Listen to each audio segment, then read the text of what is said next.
রাতের বেলা যদি মেহমান আসে তাহলে মেহমানকে কি খাওয়াবো, কি রান্না করব, ওইটাই আসলে মাথায় শুধু চিন্তা করি।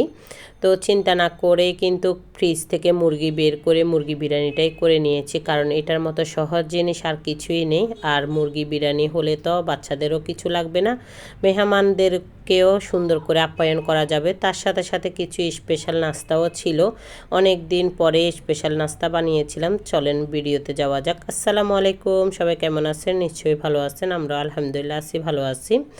রাতের বেলা মেহমান আসবে, তার জন্য কিছু পিঠা বানিয়ে রাখবো।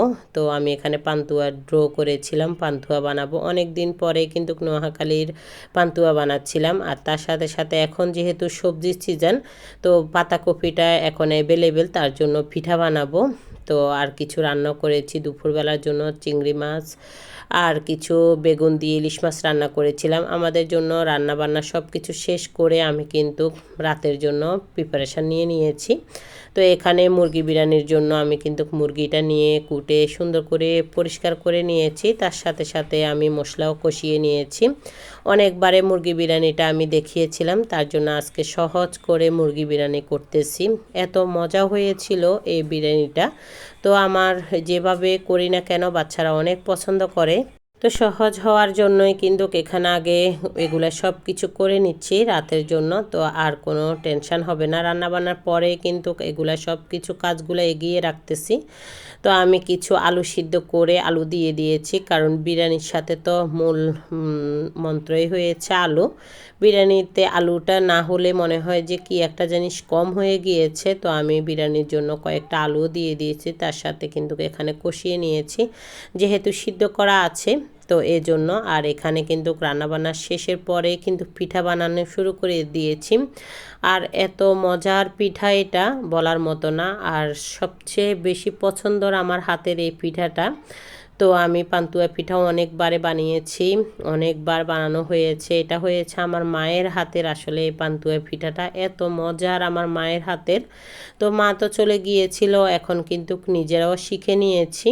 তো খুব সুন্দর করে এখন কিন্তু পান্তুয়া বানিয়ে নিচ্ছি, আর অনেকগুলা বানাবো আমি কিন্তু বাচ্চাদের জন্য। আমার বাচ্চারাও খুবই পছন্দ করে এই পান্তুয়া পিঠা। তো আসলে সময় লাগে এই পান্তুয়া পিঠাটা বানাতে। তো এই জন্য কিন্তু অনেক দিন পরে কিন্তু বানানো হচ্ছে। আসলে স্পেশাল মানুষ আসলে এই পিঠাগুলোর কথা মনে পড়ে। আর আমার ভাইয়া বেশিরভাগ পছন্দ করতো, বোনেরা পছন্দ করে, ওরা আসলেও কিন্তু আমি মাঝে মাঝে বানাই। তো এখানে কিন্তু পান্তুয়াটা বানানো হয়ে গিয়েছে, তার সাথে আমি কিন্তু পাকোড়াও বানিয়ে নিচ্ছি। সন্ধ্যাবেলা খুব মজার একটা নাস্তা হবে আজকে।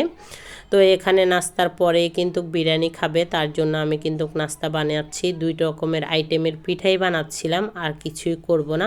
না হলে অনেক কিছু করার ইচ্ছা ছিল। তো যে মেহমান আসবে ওরা কিন্তু এগুলোই পছন্দ করে, তার জন্য। তো আমি এখন পিঠা বানিয়ে নিচ্ছি, অনেকগুলা পিঠা বানাবো আজকে। আর এই শীতে আসলে এই পাকোড়া খেতে খুব মজা লাগবে, সবাই গল্প করতে করতে অনেকগুলা পাকোড়া খাবে। তো আমার কিন্তু সব কিছু শেষ, আমি কিন্তু মেহমানও চলে আসতেছে অলরেডি। তো আমি পিঠাগুলা সুন্দর করে কেটে নিই, কারণ এই পান্তুয়াগুলা কাটে সুন্দর করে আমি প্লেটে সাজিয়ে নিব। তো খুব সুন্দর ভিতরে ডিম দিয়ে দিয়েছি। আর এটাকে অনেকে ডিমের কেক বলে, অনেকে পান্তুয়া বলে, তো আমরা পান্তুয়া পিঠাই বলি। এত মজার পান্তুয়া পিঠা, আমার তো সবার চেয়ে পছন্দ হয়েছে পান্তুয়া পিঠা। তো আমার যে মেহমান আসবে আজকে তাদেরও খুবই পছন্দ আমার হাতের এই পান্তুয়া পিঠা, তার জন্য। তো মেহমানরা আসার কাছাকাছি চলে আসছে, তার জন্য কিন্তু সব কিছু আমি সাজিয়ে নিয়েছিলাম।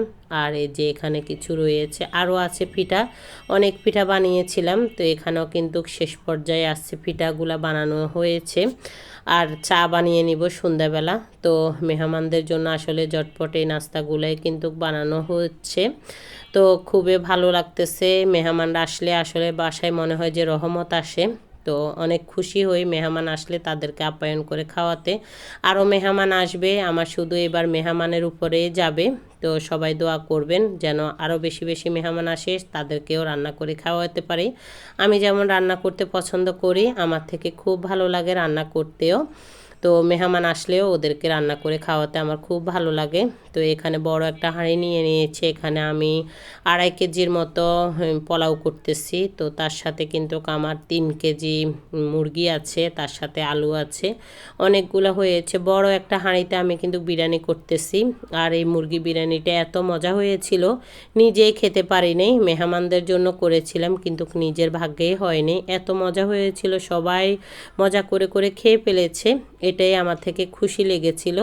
তো কিন্তু আমি বিরিয়ানি করে রাতের বেলা কিন্তু ভাতও খেতে হয়েছে আমার, এমন এক অবস্থা হয়েছে। আজকের বিরিয়ানিটা এত মজা হয়েছিল। তো আমি চালটা ভেজে এখানে কিন্তু সব কিছু একে একে দিয়ে দিয়েছি, পোলাওর সাথে যা যা লাগবে সব কিছু দিয়েছি। তো আমি পোলাওটা বসিয়ে দিই, তারপরে কিন্তু একটু ভলক আসলে মুরগি দিয়ে দিব। সহজ উপায়ে আসলে রান্না আর কি। মেহমান আসলে হঠাৎ করে মেহমান যদি বলে আসবে, তখন কিন্তু একটু ঝটপট করে এটাই তৈরি করে দিলে সবচেয়ে বেশি ভালো, নিজেও কিন্তু একটু স্বস্তি পাই। তো আমি কিন্তু এখানে মুরগি দিয়ে দিয়েছি, দিয়ে এখন সুন্দর করে নাড়াচাড়া করে দিই। তো এত সুন্দর একটা কালার আসছে, আর চালটাও খুব সুন্দর হয়েছে আমার। এত ঝরঝরা হয়েছিল পোলাওটা, কি বলবো, আর খেতে তো এত মজা হয়েছিল। সবাই অবশ্যই ট্রাই করবেন। আর ঝটপট করে আসলে আমার থেকে মনে হয় যে বিরিয়ানিটা থেকে সহজ আর কিছুই নেই, মুরগির বিরিয়ানি হোক, গরুর বিরিয়ানি হোক। তো মেহমান চলে আসছে, তার জন্য মেয়ে খুব সুন্দর করে ট্যাঙ্ক রেডি করে নিচ্ছে। আমার সব কাজ শেষ। আসলে মেহমান আসার কথা শুনলে মনে হয় যে কাজেরও একটু ধুম পড়ে যায়। তো সব কিছু একা হাতে আসলে সামলানো সবচেয়ে বেশি কষ্টদায়ক। তো মেয়ে কিন্তু সব কিছু রেডি করতেছে। নাস্তার আইটেমটা আমি রেডি করে দিয়েছিলাম, ও এখন সবাইকে সার্ভ করে দিবে। তো টেবিলে নিয়ে নিয়েছে, আর তার সাথে চাও বসিয়ে দিয়েছি। অনেকগুলা মেহমান, তার জন্য কিন্তু চাও রাতের বেলা খেয়ে কিন্তু ওরা চলে যাবে। তো মেহমান আসলে আসলে বাসায় কিন্তু জমজমাট। বাসায় এখন মেহমান, খুব ভালো লাগতেছে। কিছুক্ষণ পরে খাওয়া দাওয়া করে সবাই আবার চলেও যাবে, তো মনটাই খারাপ হয়ে যাবে, আসলে একা একা হয়ে যাব আবার। তো আমার বিরিয়ানিটা খুব সুন্দর হয়েছে, এখন নাড়াচাড়া করে কিন্তু উঠিয়ে নিব, কারণ মেহমানদের জন্য সব কিছু রেডি করা শেষ, ওরাও কিন্তু খাওয়া দাওয়ার জন্য প্রস্তুত। তো সবার জন্য নিয়ে নিই। তো আজকের ভিডিওটা কেমন হয়েছে অবশ্যই জানাবেন, আর ভালো লাগলে তো একটা লাইক দিয়ে দিবেন। অবশ্যই পাশে থাকবেন, আপনারা সাপোর্ট করবেন, তাহলে হয়তোবা অনেক দূর পর্যন্তই চলে যেতে পারি। তো আজকের মতো এখানেই বিদায়, সবাই ভালো থাকবেন। আসসালামু আলাইকুম।